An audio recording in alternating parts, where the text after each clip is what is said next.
Hi friends, welcome back to our channel. I hope எல்லாம் நல்லா இருப்பீங்கன்னு நினைக்கிறேன். இன்றைக்கி நம்ம ஒரு இன்ட்ரெஸ்டிங் vlog தான் பார்க்க போகிறோம். மார்னிங்லேருந்து நைட் வரைக்கும் என்னோடய ரொட்டீன் எப்படி இருந்துச்சு அப்படின்றது தான் பார்க்க போகிறோம்.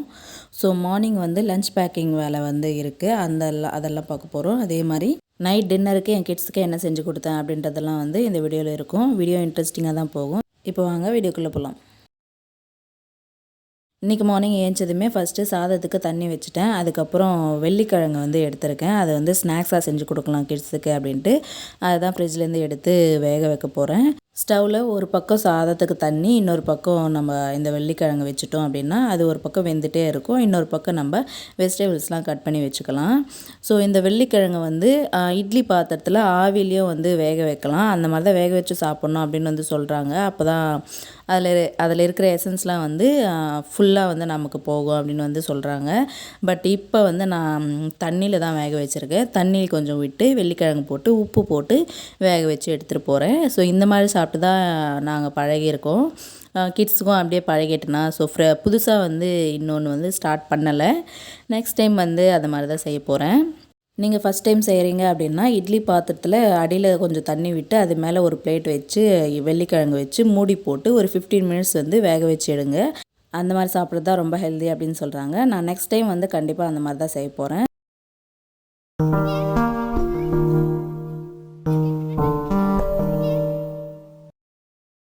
இப்போ சாதத்துக்கு தண்ணி வச்சோம்ல, அந்த தண்ணி வந்து நல்லா கொதிச்சிடுச்சு. அதனால் நான் ஊற வச்ச ரைஸ் வந்து அதில் நான் ஆட் பண்ணிக்கிறேன்.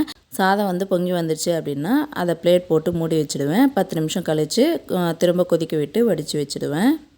இன்னொரு பக்கம் பருப்பு வேக வைக்கலாம் சாம்பாருக்காக அப்படின்னு பார்த்தா பருப்பு வந்து தீர்ந்து போச்சு, துவரம் பருப்பு. அதனால் ஆல்ரெடி க்ராசரிஸ்லாம் வாங்கி வச்சுருப்போம்ல, அங்கேருந்து நான் துவரம் பருப்பு ஒரு பேக்கெட் எடுத்து ஸ்டோரேஜ் கண்டெய்னரில் போட்டு வச்சுக்க போகிறேன் ரீஃபில் பண்ணி.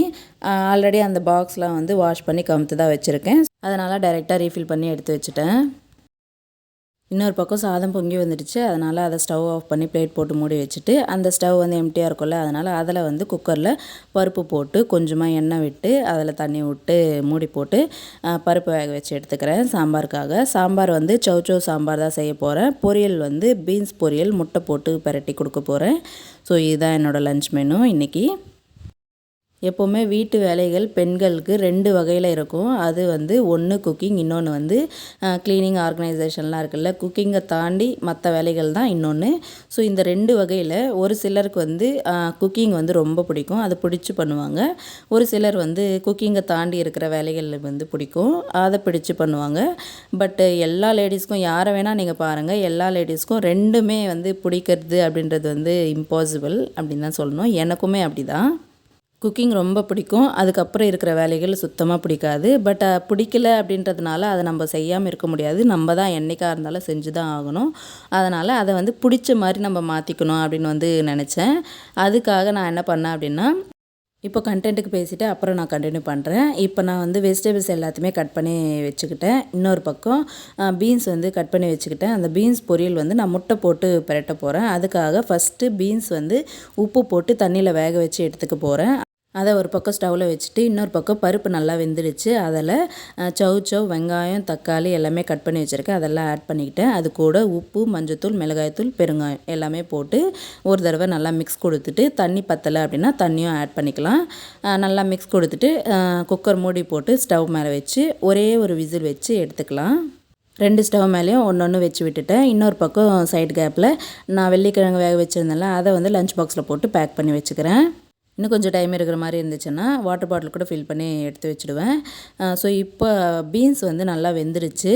பீன்ஸில் இருக்கிற தண்ணியெல்லாம் வடிகட்டி எடுத்துடலாம் தனியாக. அதை தனியாக எடுத்து வச்சுக்கிட்டு அதே பேனில் கொஞ்சமாக ஆயில் விட்டு கடுகு, உப்பு, மஞ்சத்தூள், மிளகாய்த்தூள் எல்லாமே போட்டு ஒரு தடவை கலக்கி விட்டுட்டு ஒரு முட்டை இல்லை 2 முட்டை உடச்சி ஊற்றிக்கலாம். உடச்சி ஊற்றிட்டு நல்லா மிக்ஸ் பண்ணி விட்டுட்டு உப்பு எல்லாமே முட்டையில் வந்து நல்லா மிக்ஸ் ஆகணும். அதுக்கப்புறம் நம்ம வேக வச்ச பீன்ஸ் வந்து அதில் ஆட் பண்ணி நல்லா ஒரு தடவை ஃப்ரை கொடுத்துட்டோம் அப்படின்னா பீன்ஸ் பொரியல் வந்து ரெடி ஆகிடும். இதுக்கு வெங்காயம், தக்காளி எதுவுமே தேவையில்லை, அப்படியே வந்து சாப்பிட்றதுக்கு சூப்பராக இருக்கும்.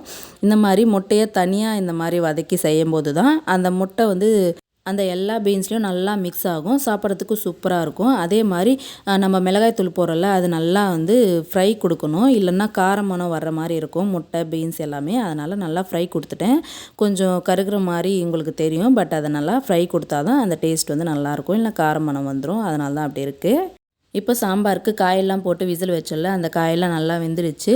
அதை வந்து இப்போது நல்லா கொதிக்க விட்டு தாளிப்பு கொடுத்தோம் அப்படின்னா சாம்பார் வந்து ரெடி ஆகிடும். இதை வந்து குக்கர் மூடி ஓப்பன் பண்ணி விட்டு கொதிக்க விடணும். அப்போ தான் அந்த காரம் மணம் வந்து போகும், சாம்பாரும் டேஸ்ட்டாக இருக்கும். இந்த 2 டிஷ்ஷுமே ரொம்ப சிம்பிள், குயிக்காக வந்து வேலை முடியும். அதே மாதிரி டேஸ்ட்டாகவும் இருக்கும், ஹெல்த்தியும் கூட. கண்டிப்பாக ட்ரை பண்ணி பார்த்துட்டு எப்படி இருக்குன்ட்டு கமெண்ட்டில் சொல்லுங்கள். அப்புறம் நைட் வந்து பச்சைப்பயிறு தோசை வந்து செய்ய போகிறேன். அதுக்காக மார்னிங்கே பச்சைப்பயிறு வந்து ஊற வச்சுக்கிட்டேன். அப்புறம் இந்த கிளிப்பிங்ஸ் எல்லாமே ஃப்ரைடே அன்றைக்கி எடுத்தது. எங்கள் தோட்டத்தில் கனகாம்பரம் பூ வந்து பூத்துருந்துச்சா, அதை வந்து பறிச்சுட்டு வந்து பூ கட்டிகிட்ருக்கேன். அதை தான் வந்து சரி அதை கொஞ்சம் கிளிப்பிங்ஸ் எடுத்துடலாம் அப்படின்ட்டு அதை வந்து எடுத்துகிட்டு இருந்தேன். மார்னிங் லஞ்ச் பாக்ஸ் ரொட்டீன், அதுக்கப்புறம் பச்சைப்பயிறு ஊற வச்சுலாம் அதனோட கண்டினியூஷன் வந்து இந்த கிளிப்பிங்ஸ்க்கு அப்புறம் வரும். லஞ்ச் பாக்ஸ் ரொட்டீன், அதுக்கப்புறம் ஈவினிங் ரொட்டீன் ரெண்டுமே வெனஸ்டே அன்னைக்கு எடுத்தது. இப்போ பிடிக்காத வேலையை எப்படி பிடிச்ச மாதிரி மாற்றிக்கணும் அப்படின்றத வந்து கண்டினியூ பண்ணுறேன். எந்த வேலை எனக்கு பிடிக்காதோ அந்த வேலையில் டைம் நிறைய ஸ்பெண்ட் பண்ணுவேன். நம்ம டைம்லெஸ்ஸாக பண்ணும்போது அது மேலே ஒரு இரிட்டேஷன், டென்ஷன் இதெல்லாம் வந்து நமக்கு வரும். அந்த மாதிரி இல்லாமல் டைம் நிறைய எடுத்து அதில் பண்ணும்போது அந்த வேலை நமக்கே தெரியாமல் அந்த வேலை வந்து நமக்கு ரொம்ப பிடிக்கும். பிடிக்காத வேலையை ஸ்டார்ட் பண்ணுறதுக்கு தான் ரொம்ப கஷ்டமாக இருக்கும். ஒன்ஸ் ஸ்டார்ட் பண்ணிட்டோம் அப்படின்னா டைம் நிறைய ஸ்பெண்ட் பண்ணோம் அப்படின்னா அந்த வேலையை நமக்கே தெரியாமல் நம்ம ரசிக்க ஆரம்பிச்சிடுவோம். அந்த மாதிரி ரசிக்கும்போது நெக்ஸ்ட் டைமும் அதை வந்து ரிப்பீட் பண்ணணும் அப்படின்னு வந்து தோணும். ஒரு தடவை நீங்கள் ட்ரை பண்ணி பாருங்கள். உங்களுக்கு எந்த வேலை பிடிக்காதோ அந்த வேலைக்கு டைம் நிறைய ஸ்பெண்ட் பண்ணி அதை வந்து பண்ண பாருங்கள். அடுத்தடுத்த தடவை பண்ணும்போதெல்லாம் கொஞ்ச நாள் கழித்து உங்களுக்கே தெரியாமல் அதை வந்து உங்களுக்கு பிடிக்க ஆரம்பிச்சிடும். ட்ரை பண்ணி பாருங்கள்.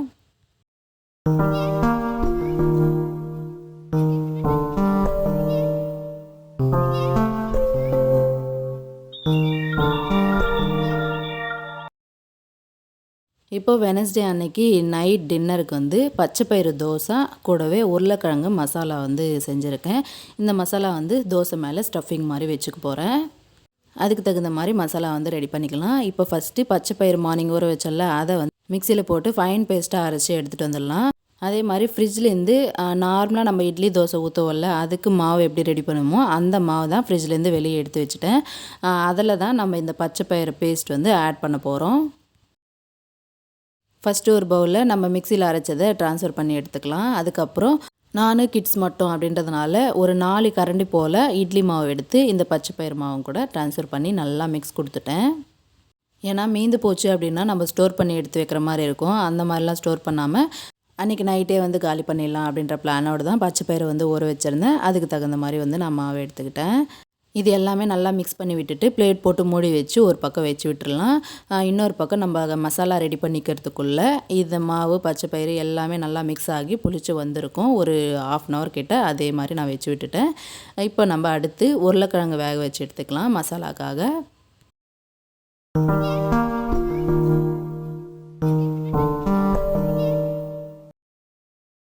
நம்ம இந்த மசாலாவை தோசையில் ஸ்டஃபிங்க்கு வச்சு சாப்பிட போகிறோம் அப்படின்றதுனால இதுக்கு நான் சின்ன வெங்காயம் எடுத்திருக்கேன். சின்ன வெங்காயம் ஸ்டஃபிங்காக வச்சு சாப்பிடும்போது ரொம்ப டேஸ்ட்டாக இருக்கும். அதனால் தோல் உரித்து கட் பண்ணி எடுத்துக்கிட்டேன். இப்போ ஒரு பேனில் ஆயில் விட்டு கடுகு போட்டு தாளிச்சிட்டு அது பொரிஞ்சதும் கடலப்பருப்பு கொஞ்சமாக, உளுத்தம்பருப்பு கொஞ்சமாக ரெண்டும் போட்டு நல்லா ஃப்ரை பண்ணி எடுத்துக்கலாம். அது ப்ரௌனிஷாக ஆகட்டும். அதுக்கப்புறம் நம்ம கட் பண்ணி வச்ச சின்ன வெங்காயத்தை போட்டு கொஞ்ச நேரம் ஃப்ரை பண்ணிவிட்டு கண்ணாடி பதம் வந்ததுக்கப்புறம் கருவேப்பிலை, மஞ்சத்தூள், உப்பு எல்லாமே போட்டு நல்லா ஃப்ரை பண்ணி எடுத்துக்கலாம். அப்புறம் அதில் ஒரு கிளாஸ் அளவுக்கு தண்ணி விட்டுக்கலாம். தண்ணி நல்லா கொதிச்சதும் நம்ம வேக வச்ச உருளைக்கிழங்கு வந்து நல்லா மசித்து அதில் ஆட் பண்ணிக்கலாம். உங்களுக்கு தேவை அப்படின்னா அந்த தண்ணியிலேயே நம்ம பொட்டுக்கடலை தூள் வந்து கொஞ்சமாக ஆட் பண்ணிக்கலாம். அப்புறம் பச்சை மிளகாய் வந்து நம்ம வெங்காயம் ஃப்ரை பண்ணுறோம்ல அதிலையே வந்து நல்லா பொடி பொடியாக கட் பண்ணி ஆட் பண்ணிக்கலாம். என்னோடய கிட்ஸ் வந்து காரம் சாப்பிட மாட்டாங்க. ஸ்டஃபிங்கில் காரம் பட்டுச்சு அப்படின்னா கண்டிப்பாக வந்து சாப்பிடவே மாட்டாங்க. அதனால் லாஸ்ட்டாக வந்து சின்ன துண்டளவுக்கு பச்சை மிளகாய் நான் ஆட் பண்ணிக்கிட்டேன், சும்மா காரம் ஃப்ளேவருக்காக. அப்புறம் உருளைக்கிழங்கு நல்லா மசித்து ஆட் பண்ணும்போது அதில் காயாக இல்லாமல் நல்லா நறுக்கி விட்டுருங்க. அப்புறம் உருளைக்கிழங்கு ஆட் பண்ணதுக்கப்புறம் உருளைக்கிழங்கு நல்லா முழுகிற அளவுக்கு தண்ணி வந்து அதில் விடணும். அப்போ தான் தண்ணி நல்லா கொதிக்கிற சமயத்தில் உருளைக்கிழங்கு, தண்ணி, வெங்காயம் எல்லாமே நல்லா மிக்ஸ் ஆகி நமக்கு டேஸ்ட் வந்து சூப்பராக கிடைக்கும். அது சுண்டி வர வரைக்கும் நம்ம அப்படியே ஸ்டவ் ஆன்லேயே விட்டுடலாம். அதை நான் சிம்மில் வச்சு விட்டுட்டு ஹாலுக்கு போயிட்டேன். ஹாலில் கிட்ஸ் வந்து கந்தரகோலம் பண்ணி வச்சுருக்காங்க. சேர்லாம் கமுத்து போட்டு விளையாடிட்டு பாட்டி வீட்டுக்கு போயிட்டாங்க. ஸோ அதெல்லாம் வந்து நான் அரேஞ்ச் பண்ணி விட்டுட்ருக்கேன். அதுக்கப்புறம் அதெல்லாம் பண்ணிவிட்டு கிச்சனுக்குள்ளே வந்து பார்த்தா நல்லா சுண்டி நம்மளுக்கு மசாலா வந்து சூப்பராக கிடச்சிடுச்சு.